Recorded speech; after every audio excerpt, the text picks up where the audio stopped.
Escaping Fragility, calling here for another video. I'm excited for a lot of reasons. I just did a old Tony Robbins Power Hour, I think it's called, routine. I found it on SoundCloud. I actually put the link below. I used to do this every single day in Florida. When I moved to my mom's, I had sold my business and I was like kind of planning the next step, and I was motivated, excited, and didn't know what was next. And I did this every morning. I used to walk outside with a weight vest in the sun.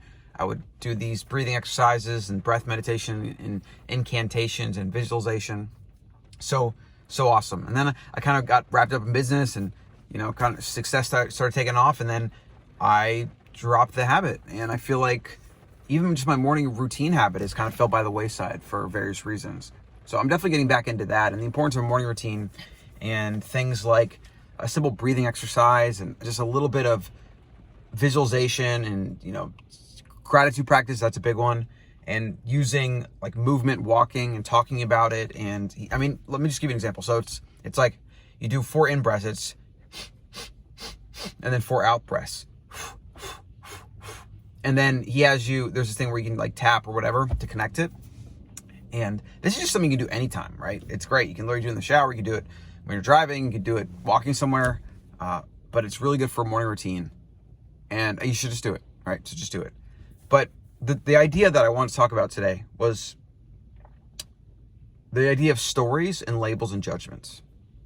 Now, I've been getting into Joe Dispenza's stuff, and I've been just this whole year has been very I want to find peace of mind. I want to have only positive thoughts. I want to control my mindset. I don't want to engage in negativity. I don't want to put out negative content, right? Which for a while, it was like a lot of focus on the negative, focus on the things that are wrong, the injustices of the world, and governments and whatever. And like that stuff's going on, yeah.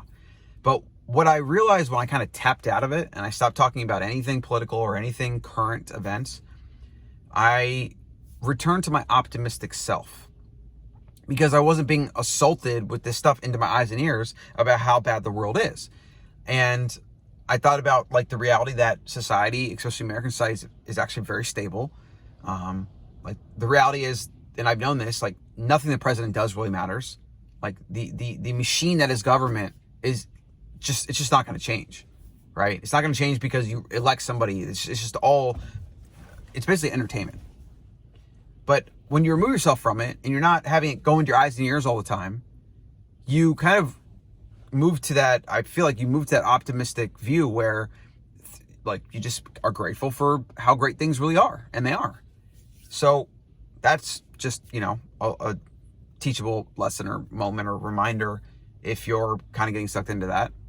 Like a friend of mine, for example, we were talking about the economy, and I told him I'm actually more pro and growth oriented. I think things are like there's going to be a lot of good in the next few years, a lot of prosperity. And he's just like, I actually think it's getting worse every day. I think it's worse.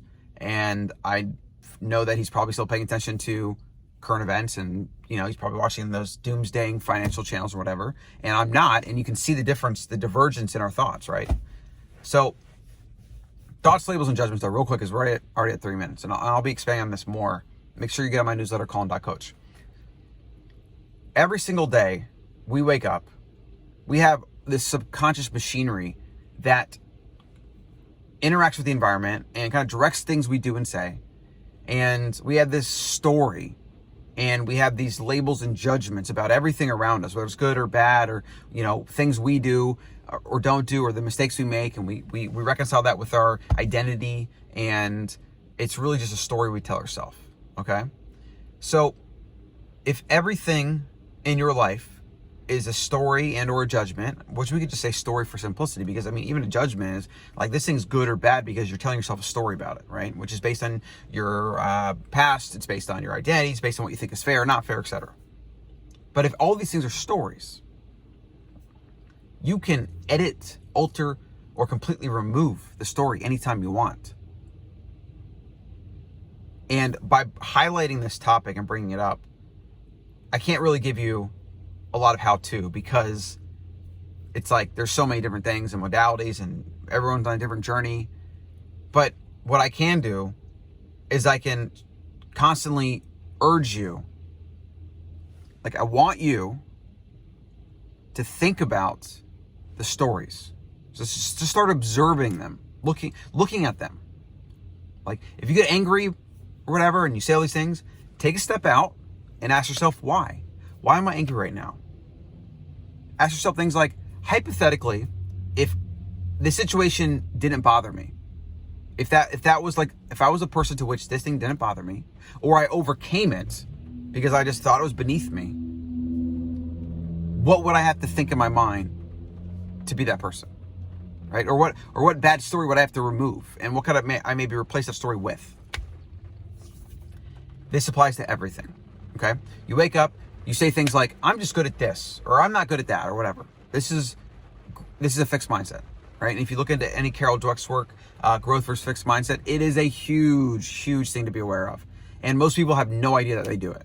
I have to criticize some of my employees all the time. I mean, I don't even say criticize. I just blatantly tell them, like, that's a fixed mindset. I don't want to hear it again. like literally, I've heard things like, well, I'm just not good at, no, it's not even that. It was, well, I just don't know how content process works. I don't know how this works or whatever, as like a justification for why I gave her feedback on how to get the process done and or improve it. It was her telling me that she just doesn't know how things are done, and basically her idea is how other people do them, right? And I'm just thinking to myself, like, I don't really get into it because I gotta be sensitive. I can't like just tell her straight up. But I'm like, what the heck? What does other people have to do with it? Like, we just need an invoice for him.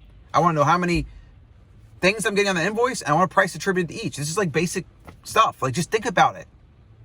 Like, people literally remove their agency to use critical thought because they're so focused on what they think other people are doing or should do or whatever. It's ridiculous. And this is why so few people can critically think. Even people that have the intellect to do it. Right? You dumb yourself down when you tell yourself bad stories, and you especially dumb yourself down. You dumb yourself down when you think about or focus on what you think other people do, or what you think is acceptable, or what you think society says, whatever. That is all bullshit. To really succeed, and I know I'm going off tangents here, but if you want to truly succeed in the modern world, you can't do what the masses do. So your idea of like, well, people do this or don't do this, whatever, that needs to be removed from your vocabulary and removed from your thought process. Because the average person is fat, sick, overweight, in debt, not happy. It's like, yet, again, we're social animals, right? I understand it, but we need to recognize that.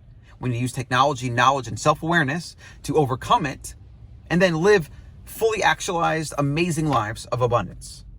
Every single person can do that. Every single person can do that. Whatever you're stuck on in your life right now, whatever thing that is in your life that you don't want, a relationship, a thing, a job, or this or that, or boss, whatever. Even if you can't remove it completely, because a lot of times you should just cut the cancer out and get rid of it. Sometimes it's not an option. But the only other option is to go inward and then figure out what you can do to think differently, which is to change the story, right? Think your stories and how you think, it's just all the same thing. Change your story, which changes the actions you take, because you don't say dumb things and think dumb things and do some things. You don't have this big feedback loop of stupidity, which is based on bad, faulty stories. You remove that, and then you start seeing clearly. That's what it is. You start seeing clearly. You can see things, opportunities that you didn't see before because you were blinded by your bias and your ego and the stories that are propped up by both of those.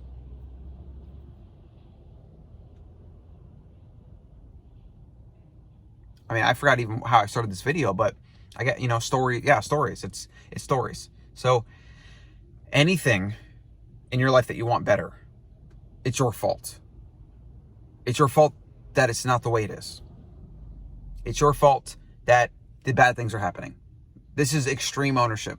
This is, the Stoic principle of what can I control versus what I can't control. And what's so empowering about it, but also scary to a lot of people, is it gives you full autonomy and control over everything in your life. That's scary for people because they want to be victims. They don't have to take responsibility. It's somebody else's fault. they did it to me. The world's unfair. Why should people be rich and me poor? Whatever. Like, change your stories and you change your life. Period. And the first step is to become aware of them. If you don't realize that you tell yourself stories and you don't see the things you do based on those beliefs that just kind of come to you naturally in response to your environment or whatever, if you don't know they're there, if you don't know they exist, you will never change them. Like, you won't. All right, so subscribe, like, and share if you want. Do all that stuff. You can follow me on Instagram at Colin Stuckert. Again, get on the newsletter. I got some awesome stuff in there, and you'll get the PDF, the Better Human PDF on Better Human Health, plus some of my favorite products, etc. I'm probably gonna be posting this on both channels. So if you're on not Ancestral Mind, that's what I used to call it. But if you're on my main channel, Colin Stuckert, and you're watching this, go to the link below and find the Escaping Fragility show, my backup show, where I do a lot more of these on the cuff, off the cuff, kind of just daily videos, really. And a lot of different ideas, of course, more mindset, motivation, life, happiness, peace of mind, etc. I'm going to be exploring these topics more and more and more. And then if you're on Escaping Fragility, go to my main channel, where usually the production quality is a little bit higher and it's a little bit more health focused, but I've decided that I'm going to be doing more content that I want to do on that channel. I don't care about the algorithm. I don't care if my videos have a fraction of the views, because it's not about like diet or nutrition. I'm going to do content I want to do. It is always centered around, in one way, it's centered around human betterment, which is what I'm obsessed with, which is why I changed the name of the podcast from The Ancestral Mind to Better Human. And that's why my newsletter's Better Human. And that's why my education company that I'm starting, that I'm excited about, my program, and this ultimate course that I have like mulling around my subconscious, like this ultimate course on how to live and how to think, that is slowly coming to fruition. And I'm super excited about it, but it's around human betterment. So join both the channels, and the videos that show up in your feed that you want to watch them. That's great. I appreciate that. And leave a comment if you are so inclined. I respond to almost every comment. I usually get all of them. And you can always send me an email, colin@wildfoods.co. That's another way that you can support the channel and anything, is get some amazingly high quality supplements and real foods from Wild Foods to help support your healthy lifestyle. That's my day job, CEO of that. And yeah, that's it. I appreciate you watching, as always. I mean, like, legit. I've had people that have been, continually saying, hey, I watched your video or videos, or I follow you along and I like what you're doing. And it is so awesome. Like, it is so awesome. And it's unexpected, because it's like, the way the internet is set up, it makes you feel like you need 1 million views for anybody to feel like people are watching. But like, think about it. If 100 people watch this video, and on this channel I get like 40 views, but even that, think about it. If those are 40 unique views, if you have 40 people that watch your video, and you were standing in front of a room with 40 people, and you were giving them you were basically doing a video in front of 40 people, right? Same topic, same whatever. That would be probably nerve-wracking. I mean, I know it would be for everybody, right? But it would also be extremely empowering when you did it, and they paid attention, and they watched, and whatever. So I just remind myself of that. And that's also why anybody, if you're watching and you have anything to say, I recommend getting your phone. This is on my dashboard, turning it into landscape mode, which is sideways, whereas this is portrait mode, and then recording for 5 minutes on anything you're knowledgeable about, anything you're struggling with, any idea, any topic, quote, book, idea. Pick something up, take a book, open it up, find something, talk about it. We need more people to get out there and share their message and share the human experience, right? And that's actually why for my podcast, I'm going to be having a lot more people on. I'm not going to be making it to where I was, trying to get all the top experts on or whatever. And like, I've had those on, and I'll get those on from time to time, but I want to learn from everybody, right? Everybody's got a struggle or a story or something they've improved or overcame, and we should all learn from that. And so that's going to be at the core of the Better Human podcast moving forward. Thanks for watching.